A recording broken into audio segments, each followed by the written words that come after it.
വടക്കുകിഴക്കൻ ഉക്രൈനിലെ ഹർക്കീവിൽ റഷ്യ നടത്തിയ ബോംബാക്രമണത്തിൽ ഒരു കുഞ്ഞുൾപ്പെടെ 6 പേർ കൊല്ലപ്പെട്ടു. 55 പേർക്ക് പരിക്കേറ്റു. 20 പേരുടെ നില ഗുരുതരമാണ്. റഷ്യൻ അധിനിവേശത്തിലുള്ള ഹർക്കീവിലെ ഒരു പാർപ്പിട സമുച്ചയത്തിന് നേരെയായിരുന്നു ആക്രമണം. സാധാരണക്കാരെ ലക്ഷ്യമിട്ടുള്ള റഷ്യയുടെ ആക്രമണം തടയാൻ ആധുനിക വ്യോമ പ്രതിരോധ സംവിധാനം നൽകി സഹായിക്കണമെന്ന് യുക്രൈൻ പ്രസിഡന്റ് വ്ളാഡിമിർ സെലൻസ്കി സഖ്യരാജ്യങ്ങളോട് അഭ്യർത്ഥിച്ചു. 12 നില പാർപ്പിട സമുച്ചയം സ്ഫോടനത്തിൽ കത്തിത്തകർന്നു. വിമാനത്തിൽ നിന്ന് ഗ്ലൈഡ് ബോംബുകൾ ഉപയോഗിച്ചായിരുന്നു ആക്രമണം.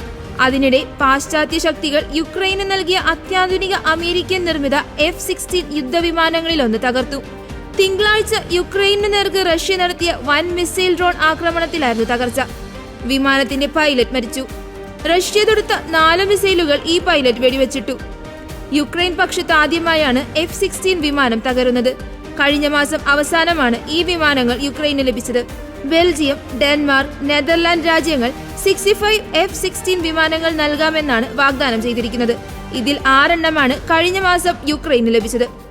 ഇതിനിടെ റഷ്യൻ സേന യുക്രൈനിൽ മിസൈൽ ഡ്രോൺ ആക്രമണം തുടരുന്നു. വ്യാഴാഴ്ച 74 ഡ്രോണുകളും 5 മിസൈലുകളും റഷ്യ തൊടുത്തുവെന്നും ഇതിൽ ഭൂരിഭാഗത്തെയും വെടിവെച്ചിട്ടെന്നും യുക്രൈൻ അറിയിച്ചു.